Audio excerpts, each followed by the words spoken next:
Bonjour, bonjour Elisabeth, bonjour Yoann. Je m'appelle Jean-Marie, je suis responsable des Lapins Bleus et aujourd'hui on va essayer de vous expliquer pourquoi on fait de la formation sur mesure. Alors les Lapins Bleus, enfin Lapins Bleus Formation pardon, est un organisme de formation qui existe depuis une quinzaine d'années sous forme de société et qui était avant associatif. Ça vous le savez. Ce que vous savez aussi sûrement c'est que nous faisons des formations sur catalogue et ce en démarrant de la post-production et on s'est étendu du tournage à la diffusion. Donc on couvre l'ensemble de la chaîne de production. Nous faisons appel à des intermittents du spectacle. Donc voici deux très beaux exemplaires. Tout le monde nous connaît pour le catalogue, tout le monde nous connaît pour les formations professionnelles, outils, métiers, etc. L'intérêt aujourd'hui, c'est d'essayer de développer et d'essayer d'expliquer à vous tous ce qu'est la formation sur mesure et comment on fait pour la mettre en place. L'objectif de ces petites vidéos qu'on a mis sur le site, c'est d'essayer d'expliquer comment on réfléchissait par rapport au métier, par rapport à l'écosystème, on va dire, ça fait un truc un peu à la mode, ça. L'écosystème, comment on analyse ce marché pour dire la formation qu'il faut présenter pour que elle soit le plus profitable possible, c'est celle-là.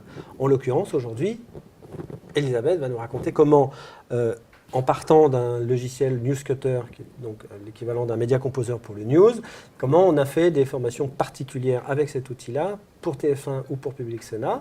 Et quant à Yoann, lui, il va essayer de nous raconter comment à partir de la technicité que lui sait mettre en place et de son savoir-faire, Isis Interplay, Media Composer, comment, chez un post-producteur, il a fait monter en puissance, structurer les connaissances d'un technicien qui sait déjà des choses, mais qui a besoin d'en apprendre certaines autres, comment on comble les vides. Et puis une expérience parallèle dans un labo où effectivement, tu étais avec des petits jeunes qui avaient besoin d'apprendre aussi comment tout ça fonctionnait. Alors, si vous voulez bien, on va commencer par Elisabeth. C'est vrai qu'au départ, c'était effectivement des gens qui ne savaient pas monter, puisque c'était des coordinateurs images ou les gens qui s'occupent de revision, donc recevoir les images des agences, et d'autre part des documentalistes qui étaient amenés à proposer des images un peu coupées, montées, etc. Aux gens des chaînes, donc TF1 ou Public Sénat. Donc effectivement, il s'est agi d'abord de savoir ce dont ils avaient besoin, qu'est-ce qu'ils savaient faire, parce que quelquefois on peut aussi tomber sur des gens qui ont déjà eu des formations, qui ont une expérience dans leur travail, qui utilisent déjà un tout petit peu l'outil. Donc d'abord on s'est... Donc première phase, essayer de déterminer ce qu'ils savent déjà faire. Voilà, donc on se déplace sur place, on va à TF1 ou à Public Sénat pour savoir...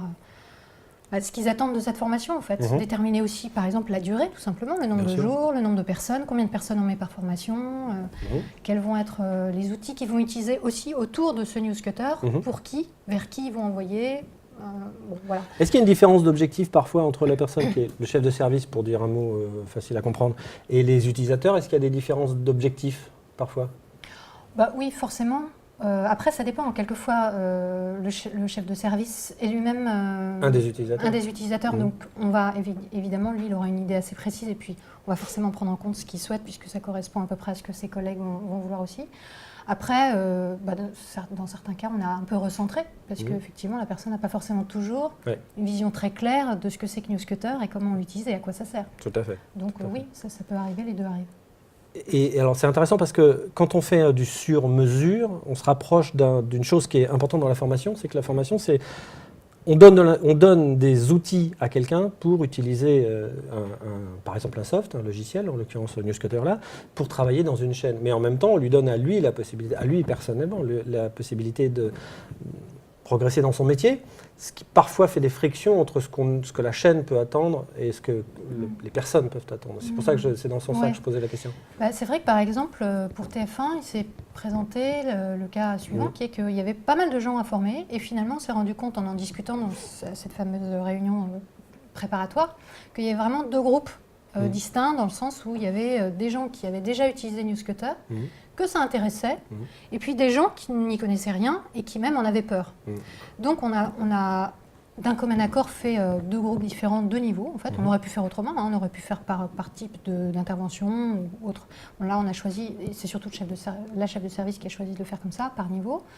Et il s'est avéré au résultat qu'effectivement, l'adaptation, le sur-mesure a été jusqu'à proposer effectivement quand même deux formations un peu différentes entre les deux, alors que c'était des gens qui, à l'arrivée, faisaient le même métier. Ouais, tout à fait. parce qu'il y avait un intérêt d'un côté qui faisait que ça stimulait et qu'ils avaient des questions, ils voulaient en savoir plus. Et quelquefois, même à la fin, quand j'ai vu qu'on avait vraiment le temps de le faire, je leur ai montré des choses qui leur plaisaient et qui ne seraient pas forcément utiles dans leur métier, mais parce que voilà, c'est stimulant, ça fait plaisir, puis voilà, on s'amuse ensemble jusqu'au bout. Donc voilà.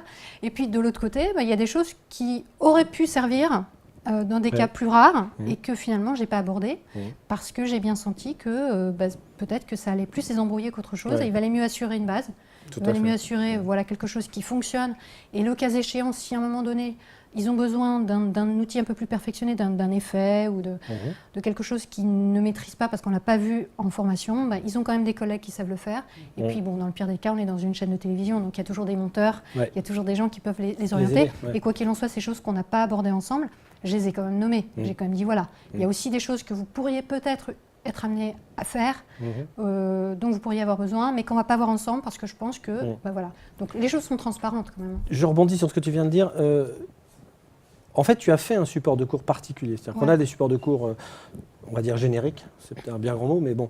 Et là, tu as fait des supports de cours particuliers. Est-ce que, par exemple, tu tiens compte de cette chose-là? C'est-à-dire, est-ce que dans le support de cours, il y a une espèce de strict minimum qui est ce qui a été convenu au départ, et les choses supplémentaires, ils les écrivent en plus, ou bien est-ce que tu les rajoutes Parce que là, tu as été faire des copies d'écran, etc., etc. Tu as vraiment fait un travail de préparation. En fait, le support... Disons que le programme du cours, parce que le support de cours, c'est encore une autre histoire, mais le programme du cours, il est assez exhaustif.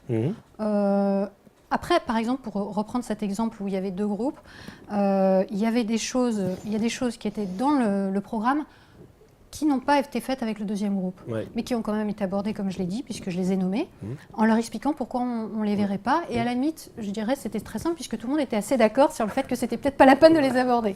Donc finalement, c'était clair, c'était assez transparent. Après, de toute façon, dans une formation, en fonction du groupe, en fonction de la manière dont ça se passe, on va s'adapter. Et puis on va se rendre compte qu'il y a peut-être des choses qui sont moins utiles. Mais là, quand même, comme on y va avant, et que, et puis alors, en plus de cette première réunion préparatoire, je passe une demi-journée dans la chaîne, spécifiquement dans le service, pour comprendre dans quel environnement ils sont. Parce que finalement, le problème, c'est que Newscutter, ce n'est pas juste un logiciel de montage. C'est un logiciel qui s'inscrit dans tout un processus, un workflow, oserais-je dire, qui peut être, par exemple, connecté à un réseau, où on va aller chercher les rushs, etc., qui sont mis en ligne. Donc sur un réseau, en général, par exemple, Interplay. Au hasard. Ça peut être aussi connecté à quelque chose de très journalistique qui est le conducteur du journal. Donc ça peut être par exemple iNews. Enfin bon, bref, il faut moi dans ma formation que j'ai, même si c'est des logiciels que je n'aborderai pas dans ma formation, que j'ai conscience de leur processus de travail. Parce que finalement, eux, ils ont aussi des inquiétudes sur, ok, mais d'accord, bon, je prends les images, je les monte, ok, mais qu'est-ce que j'en fais et d'où je vais les chercher et comment ça s'inscrit dans dans tout le processus. Donc c'est pour ça que j'y vais aussi sur place pour bien déterminer ça et c'est très rassurant pour eux d'ailleurs. Alors ça c'est un exemple, merci beaucoup Elisabeth, ça c'est un exemple pure télé on va dire, Public Sénat et France Télévisions. Alors on va passer à Johan. Johan a un exemple un peu différent parce que c'est plutôt post-prod ou labo. Oui. Même si tu travailles dans les télés comme tout le monde, et naturellement, et depuis longtemps. Mais par contre, les 2 exemples que j'ai en tête, là, il y en a un premier, c'est Planimonteur, qui est c'est donc un sur-mesure aménagé, on va dire. C'est un technicien qui est dans une boîte de post-prod et qui a besoin de monter en puissance sur l'apprentissage du logiciel pur, c'est-à-dire qu'il sait le brancher, mais grosso modo, il ne sait pas comment ça fonctionne, et il a besoin de comprendre les allers-retours. Oui. Il a besoin d'avoir une vision sur Media Composer qui est peut-être un peu plus celle de l'utilisateur et en même temps d'approfondir aussi potentiellement des trucs qui sont assez techniques comme la manière dont on rentre des rushs ou dont on exporte des fichiers. Donc c'est quelqu'un qui a un background technique et qui du coup veut à la fois progresser sur le quotidien de l'utilisateur qu'il est censé assister au quotidien et en même temps appliquer son background technique à la vide, quoi, en gros, et au flux Media Composer. C'est un sur-mesure un peu spécifique parce que Les formations techniques, on en fait. On a même été centre agréé technique pour Avid pendant de nombreuses années. Tu en es un des noms brillants ACI, ça s'appelle ça ? Oui. Avid Certified Instructor. Et on l'a fait pendant un moment, et il y a donc des normes, c'est assez... Et là, en l'occurrence, le garçon, il sait déjà faire des choses. En fait, ce qui se passe, c'est qu'on est confronté à un milieu maintenant, ça fait à peu près une vingtaine d'années que Lapin Bleu existe, et on se rend compte que le niveau général a augmenté, forcément. Il a progressé, les gens savent plus de choses. Par contre, c'est pas très structuré. Alors oui et non. Je veux dire... Effectivement, il y a des profils qui ont beaucoup progressé par rapport à ce qu'on a pu connaître, mais pas forcément sur les profils d'utilisateurs. Ouais. Au contraire, j'ai l'impression que sur les profils utilisateurs, l'arrivée de la multiplicité des formats, après avoir vécu de longues années de DV où tous les workflows étaient complètement maîtrisés, ça a généré un petit peu de confusion et qu'aujourd'hui on est amené à faire aussi d'autres formations. Du coup, ça me fait penser à une formation qu'on a fait chez Aran, un labo, où effectivement là on a un public qui sont plutôt des gens qui viennent de l'étalonnage et ils viennent de créer un nouveau lieu qui est beaucoup plus dédié à des nouvelles technologies avec un serveur centralisé. Du boulot qui va être fait sur des fichiers, et ils vont générer des DCP, etc. Ils vont faire de l'étalonnage de rush en passant sur vraiment un mode fichier pur et dur. Et du coup, là, on a besoin de parler de choses qui sont plutôt des bases techniques, comme qu'est-ce que c'est qu'un wrapper, qu'est-ce que c'est qu'un codec, qu'est-ce que c'est que... Chose que pas mal de gens se posent comme question. Oui. Ça reste une constante. Exactement. Parce que, encore une fois, on est passé d'un univers avec des workflows qui, à mon avis, étaient complètement maîtrisés et où, potentiellement, pour l'utilisateur, il n'était même pas envisageable de se poser la question de quel est mon wrapper, quel est mon codec. Voilà, DV25, c'est du point DV, et c'est un codec DV25, et tout se passe bien. L'arrivée de la HD et donc des différentes solutions proposées par les différents constructeurs a généré pas mal de confusion et a généré aussi quelque chose d'assez... j'ai envie de dire nouveau, c'est des projets qui sont multiformats. Aujourd'hui, c'est quand même assez rare de rentrer en montage sur un projet où il y a un seul type de rush. Du coup, ça nécessite un peu ça. À la fois d'un côté technique, il y a des gens qui vont maîtriser la question encore une fois, du wrapper, du codec et toutes ces choses-là, mais qui du coup, devant aussi la diversité des solutions de montage, avec Premiere qui rentre en puissance dans la cour des grands, etc., le technicien dont on parlait tout à l'heure de Planimonteur, c'était quelqu'un qui avait beaucoup d'expérience sur Final Cut, donc il y a plein de procédés techniques, plein de processus de gestion de ces données de base techniques qu'il maîtrise, et là en gros il faut essayer de faire un glissement de ce qu'il connaît vers un autre logiciel, et en même temps, potentiellement aussi revoir des choses un peu basiques comme qu'est-ce que c'est que faire une digit cassette ou une sortie cassette. Parce que mine de rien, ça existe toujours. Ouais.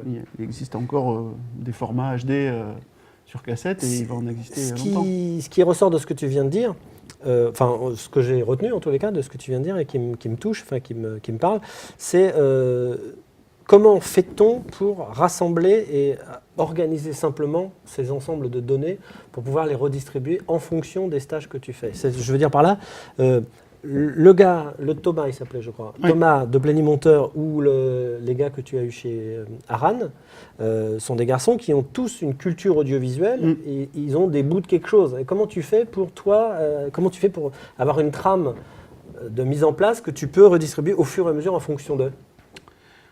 Ça peut se passer de différentes manières. Comme Elisabeth disait tout à l'heure, on peut aussi aller sur place. Bien sûr. Alors là, il se trouve qu'avec Aran, c'est des gens qu'on connaît, on se connaît bien, et du coup, la communication s'est faite en amont, et on a pu savoir sur quoi on allait travailler en interne.